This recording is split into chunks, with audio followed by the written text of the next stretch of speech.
नमस्कार, ये आकाशवाणी चंडीगढ़ है। अब आप रतिका से प्रादेशिक समाचार सुनिए। पहले इस बुलेटिन के मुख्य समाचार। केंद्रीय वित्त मंत्री निर्मला सीतारामन ने वर्ष 2025-26 के लिए केंद्रीय बजट पेश किया। नई कर व्यवस्था में 12 लाख रुपए तक की आय को कर मुक्त करने की घोषणा की गई। सूक्ष्म, लघु एवं मध्यम उद्यमों के लिए ऋण सीमा 5 करोड़ रुपए से बढ़ाकर 10 करोड़ रुपए की जाएगी। 36 जीवन रक्षक दवाओं को बुनियादी सीमा शुल्क से पूरी तरह छूट देने का प्रस्ताव किया गया। प्रधानमंत्री नरेंद्र मोदी और हरियाणा के मुख्यमंत्री नायब सिंह ने केंद्रीय बजट की प्रशंसा की।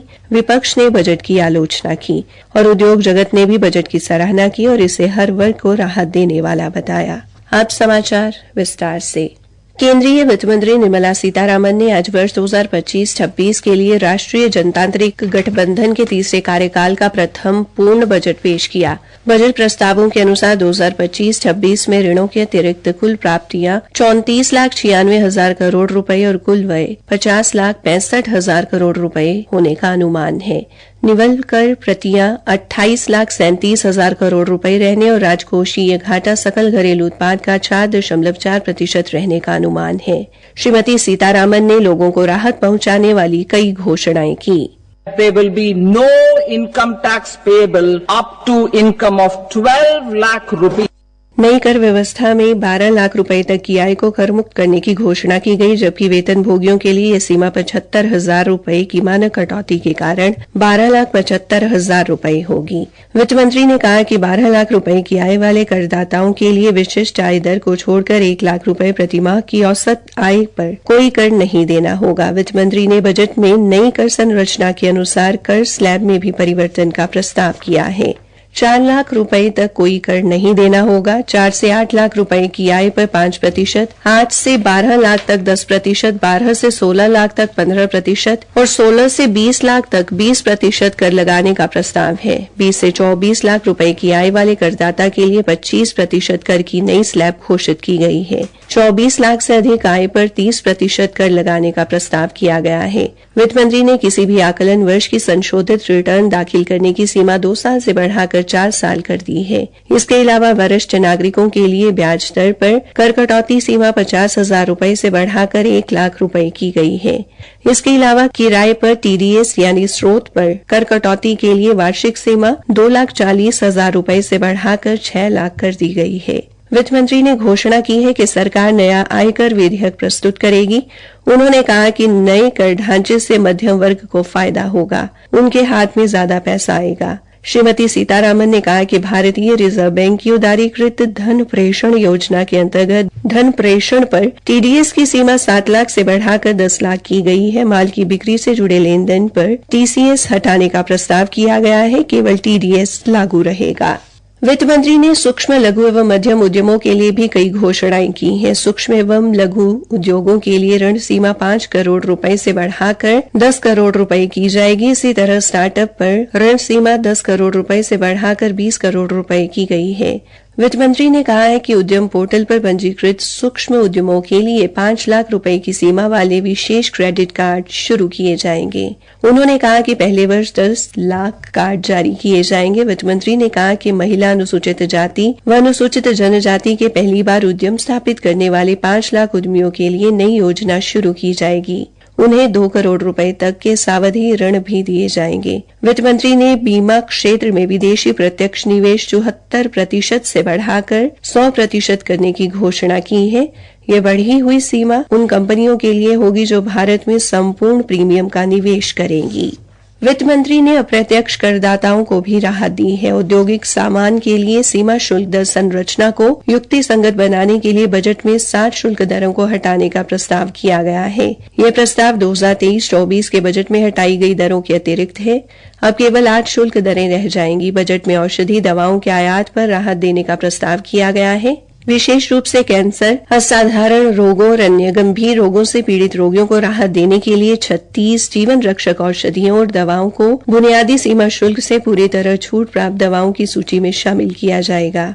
इसके अलावा 6 जीवन रक्षक दवाओं को 5% के रियायती सीमा शुल्क वाली दवाओं की सूची में डालने का प्रस्ताव है। प्रादेशिक समाचार आकाशवाणी चंडीगढ़ से प्रसारित किए जा रहे हैं। प्रधानमंत्री नरेंद्र मोदी ने कहा है कि बजट 140 करोड़ भारतीयों की आकांक्षाओं को पूरा करने के लिए सरकार की प्रतिबद्धता को दर्शाता है। हमने कई सेक्टर्स युवाओं के लिए खोल दिए। सामान्य नागरिक विकसित भारत के मिशन को ड्राइव करने वाला है। ये बजट एक फोर्स मल्टीप्लायर है। ये बजट सेविंग्स को बढ़ाएगा, इन्वेस्टमेंट को बढ़ाएगा, कंजम्पशन को बढ़ाएगा और ग्रोथ को भी तेजी से बढ़ाएगा। श्री मोदी ने कहा कि ये बजट हर भारतीय के सपनों को पूरा करता है। हरियाणा के मुख्यमंत्री नायब सिंह ने केंद्रीय बजट की प्रशंसा करते हुए कहा कि ये बजट देश के विकास को नई गति देगा। ये बजट देश के गरीब, युवा, अन्नदाता, नारी के सशक्तिकरण, युवाओं को रोजगार के लिए, किसान को खुशहाली की तरफ ले जाने वाला बजट और गरीब का उत्थान करने वाला बजट। ये नरेंद्र मोदी जी की सरकार ने जो नॉन स्टॉप तीसरे कार्यकाल का पहला बजट दिया है, इसकी मैं पूरी प्रशंसा करता हूँ। मुझे खुशी है कि यह बजट हरियाणा के कृषि क्षेत्र और उद्योग को भी लाभ तथा नए रोजगार के अवसर प्रदान करेगा। हरियाणा के विभिन्न मंत्रियों और सत्तापक्ष ने बजट की सराहना की है, जबकि भूपेंद्र सिंह हुड्डा और कुमारी शैलजा सहित कई विपक्षी नेताओं ने बजट को लेकर सरकार की आलोचना की है और कहा है कि बजट में मध्यम वर्ग और देश के युवाओं के लिए कुछ नहीं है। उद्योग जगत ने बजट की सराहना की है। पंचकुला में इंडियन प्रिंटेड सर्किट एसोसिएशन के अध्यक्ष रजनीश गर्ग ने कहा कि बजट बहुत अच्छा है। इसमें सब कुछ है जिसकी हम चाहत करते थे, उससे भी कहीं अधिक है। बजट में स्मॉल स्केल की लिमिट को बढ़ाया गया है, जो कि एक पॉजिटिव स्टेप है। इस बजट में केवल इलेक्ट्रॉनिक्स नहीं, हर एक मैन्युफैक्चरिंग एक्टिविटी को बहुत बड़े पैमाने पर सपोर्ट किया गया है। फाइनेंस की तरफ से, स्किल डेवलपमेंट की तरफ से, इनोवेशन की ओर से, और खाली इंडस्ट्री को नहीं, एग्रीकल्चर के भी हर एक एक्टिविटी को बूस्ट किया गया है और हाई टेक्नोलॉजी एरियाज के अंदर भी इंसेंटिवाइज किया गया है। We are very happy with the budget. It's an exceptional budget और पर्सनल इनकम टैक्स का तो रिलीफ बल्ले बल्ले है। हरियाणा चैम्बर ऑफ कॉमर्स के पंचकुला चैप्टर के अध्यक्ष अशोक सिंगला ने बजट पर प्रतिक्रिया देते हुए कहा, जो इन्होंने एमएसएमई के लिए 10 करोड़ से 20 करोड़ की स्लैब की है, ये बड़ी अच्छी चीज है। स्टार्टअप के लिए इन्होंने अमाउंट बढ़ा दी है, तो that will encourage the youngster and MSME for further production.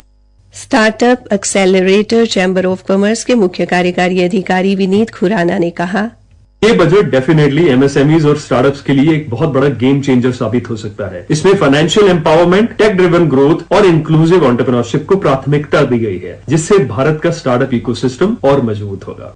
Hisar से चार्टर्ड अकाउंटेंट सतीश मक्कड़ ने भी बजट को सबको राहत देने वाला बताया।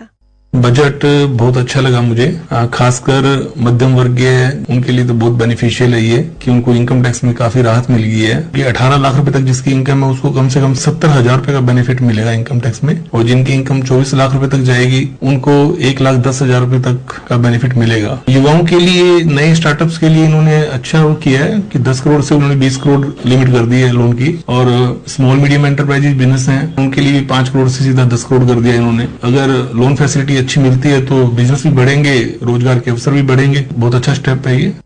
अंत में मुख्य समाचार एक बार फिर। केंद्रीय वित्त मंत्री निर्मला सीतारामन ने वर्ष 2025-26 के लिए केंद्रीय बजट पेश किया। नई कर व्यवस्था में 12 लाख रुपए तक की आय को कर मुक्त करने की घोषणा की गई। सूक्ष्म, लघु एवं मध्यम उद्यमों के लिए ऋण सीमा 5 करोड़ रुपए से बढ़ाकर 10 करोड़ रुपए की जाएगी। 36 जीवन रक्षक दवाओं को बुनियादी सीमा शुल्क से पूरी तरह छूट देने का प्रस्ताव किया गया। प्रधानमंत्री नरेंद्र मोदी और हरियाणा के मुख्यमंत्री नायब सिंह ने केंद्रीय बजट की प्रशंसा की। विपक्ष ने बजट की आलोचना की और उद्योग जगत ने भी बजट की सराहना की और इसे हर वर्ग को राहत देने वाला बताया। इसी के साथ ये समाचार बुलेटिन समाप्त हुआ।